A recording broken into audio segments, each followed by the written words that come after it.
Wow! May bulaklak na naman po ang aking orchids. Binili ko po yan sa aking co-teachers. Kita po ninyo, napabulaklak ko po ulit. Nakakatuwa po naman tingnan siya. Ang ganda-ganda po.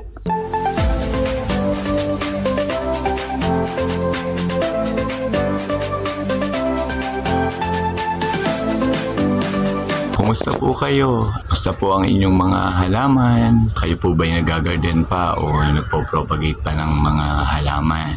Ang panahon naman po ngayon din ay talaga naman pong kita po ninyo asul na asul po ang langit. Kaya po medyo napakainit po naman ngayon ng kapaligiran.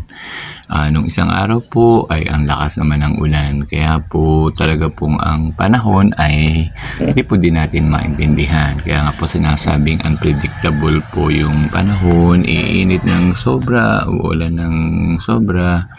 Kaya po ngayon pong panahon ito hindi pa po ganap na tag-ulan. Nainit pa rin po at hindi pa rin po ang sikat ng araw.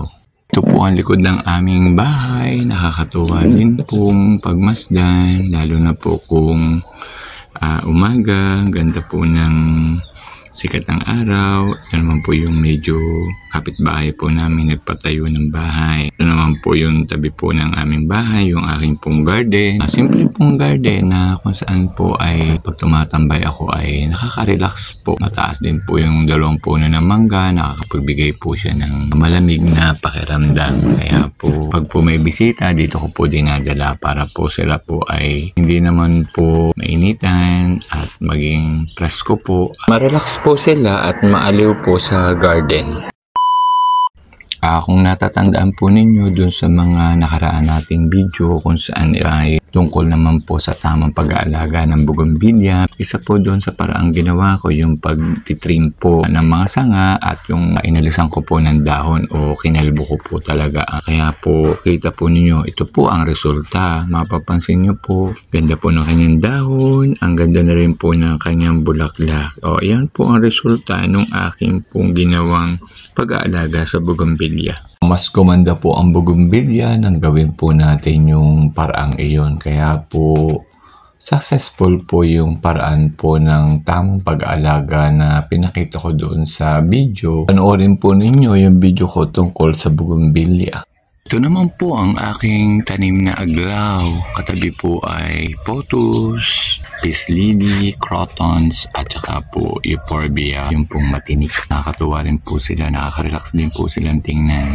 Ito pong aglaw na yamang ito ay talaga pong ang ganda po ng kanyang mga dahon. Gustong gusto ko na po siyang propagate, kaso po takot pa po ako baka po pag kinat ko po ay mamatay lang, kaya po maghihintay pa po ako ng tamang panahon. Tinitingnan ko po ang kanyang haba kung pwede ko na po siyang ikat, pero pansamantala hindi po muna at ako po ay nagagandahan pa sa kanyang mga naglalakihang dahon. Ito po ang akin namang pothos. Kaka-relax po din siya. Ang ganda po ng kanyang mga dahon sa kabila po ng mainit na panahon. Gusto rin po niya yung ulan, mainit. Binigyan po ako ng isa ko pong co-teacher na si Ma'am Daisy Belela. Nag-trim po siya ng bougainvillea. Humingi po ako nung tinirim po niyang sanga. Binigyan po niya ako. At tinusok ko lang po dito sa gitna po ng pothos. Ay iyan po. Kita po ninyo.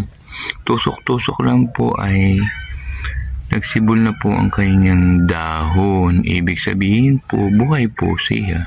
Ito naman po ay halaman na tumubo lang po din maliit po siya dati. Hinayaan ko lang.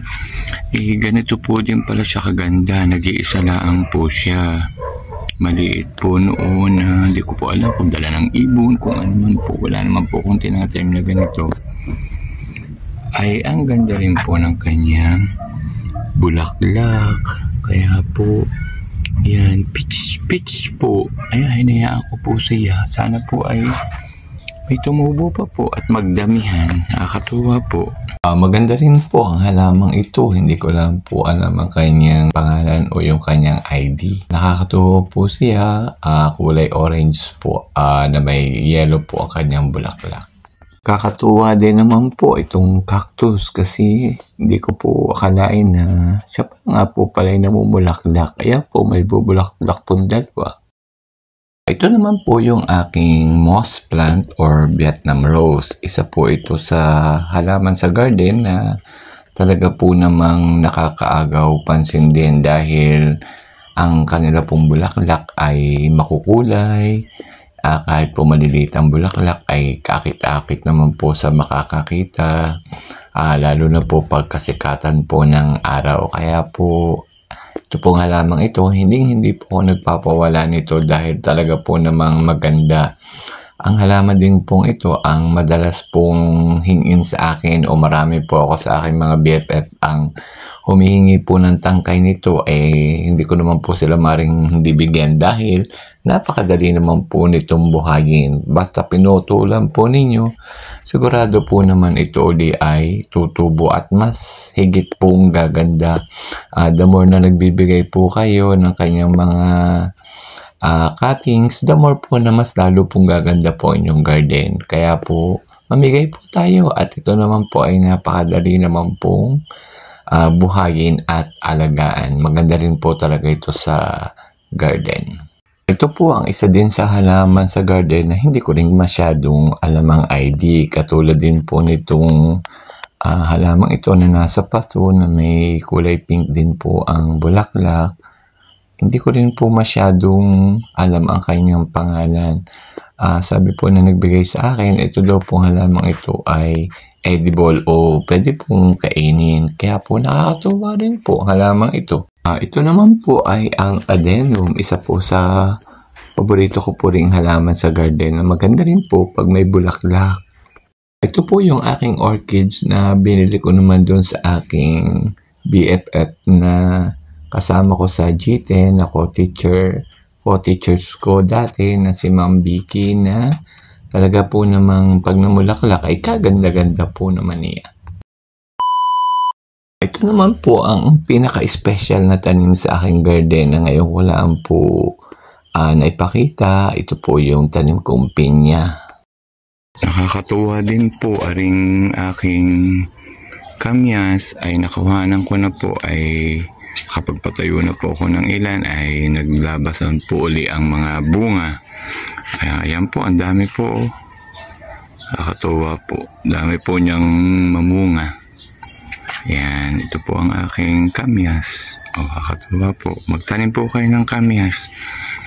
At yan po ay malaki pong tulong pag po sisinaing. Pag nakapagpatuyo po kayo ay nakakaaliw na rin po. Dumating po yung kasamahan kong BFF na ka-teacher ko po dati na pupunta po sa piyestahan, ay pinadala ko po yung ginawa kong pickled mango para po dalhin doon sa isa po namin BFF na piyesta. Kaya po mag-i-enjoy po sila. Pagkaalis naman po nung ka-teacher ko para pumunta naman po doon sa piyestahan sa kasamahan po naming guro ay may dumating naman po dining banda po ng musiko dahil pumasok po din sa bahay at sila po ay tumugtog dahil yung kapatid ko pong namatay ay presidente po doon sa kabila pong barangay kung saan po ay doon po nakatira ang kapatid, pero magkatabila naman po ang barangay na tinitirhan namin ng mami, kaya sumaglit na rin po itong mga musikong ito para dito na po sa bahay namin tumugtog para po sa kapatid kong namatay. Bilang respeto po dahil ang kapatid ko po nga ay presidente po doon sa barangay kung hindi po siya namatay. Kaya po pinatugtugan po ng kung sino man po yung namamahala po sa mga musiko. Salamat!